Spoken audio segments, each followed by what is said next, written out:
the Destiny Breast 01 study looked at the delivery of a novel agent that may be used in patients with HER2 expressing breast cancer, and had an ILD rate of 13%.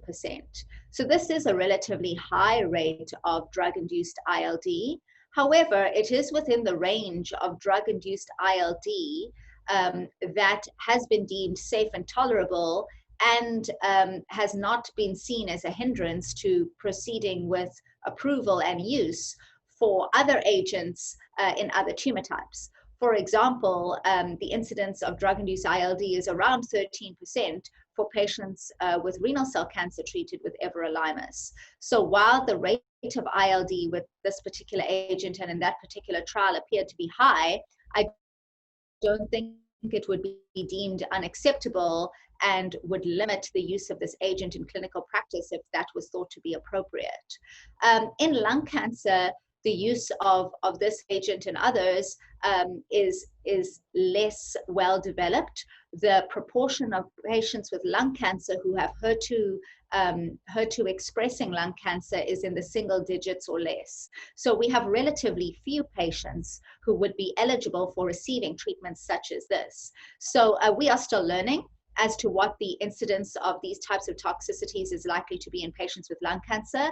But of course, there is a greater degree of concern because we know that these patients, when they develop ILD, may have poorer outcomes, as we have seen with the PD-1 or PD-L1 agents when they develop pneumonitis. We also know that patients with lung cancers obviously have comorbidity within their lung. Not only is their lung cancer present in the lung, but often patients with lung cancers may have other pulmonary comorbidities, such as COPD, asthma, other concurrent infections, a history of prior radiation, either current or former smoking. And all of these effects may impact or serve as risk factors for other pulmonary complications. In terms of monitoring for ILD, most patients with cancers, including lung cancer, will have a baseline CT scan that includes a CT scan of their chest before they start an anti-cancer therapy.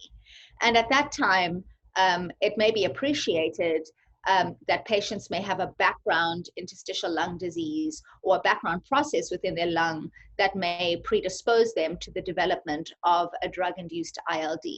If something like that occurs, or a risk factor for a patient is flagged and known, then these patients may be directed towards a pulmonologist for a risk assessment before the anti-cancer therapy is begun. And that is something that we do here at Hopkins, and I know in other institutions, where if we perceive that this patient has an increased risk of ILD, or they have a known history of ILD, either de novo or for some other reason, we will evaluate this patient with our pulmonologists, obtain a full pulmonary function evaluation, rule out other complications, perhaps right heart failure, undergo an echo, all of this sort of workup before we start treatment, in order to sort of provide a risk assessment to the patient of how likely or unlikely we think it is for ILD to happen. We also will use this as an opportunity to introduce the patient to the pulmonologist, so that if they do develop pneumonitis or a drug-induced ILD, that they already have a provider set up who can take the lead in managing this. So that is something that we are currently doing here, particularly for patients who are due to start PD-1 or PD-L1 agents who have a known history of ILD. In terms of actual monitoring, for patients who don't have a perceived risk factor or any other insult, we do not do any monitoring on a patient who may not have any particular enhanced risk going in. However, this is certainly something that is being looked at within multiple jurisdictions, studies run by companies on wearable devices. There are all sorts of innovative ways that we could think about monitoring for early toxicity, and that is something we are indeed interested in here at Hopkins, and I look forward to seeing what some of the questions are that emerge in this space. So I don't think that it is being appreciated as a class effect of all antibody drug conjugates. For example, there are other antibody drug conjugates that are licensed for the treatment of other tumor types, such as TDM1 in breast cancer, and drug-induced ILD has not come out as a serious or notable adverse event from that agent. So I would say it may be an effect of a particular agent within the class and one that spans across tumor types, but doesn't appear to be related to the antibody drug conjugate class itself.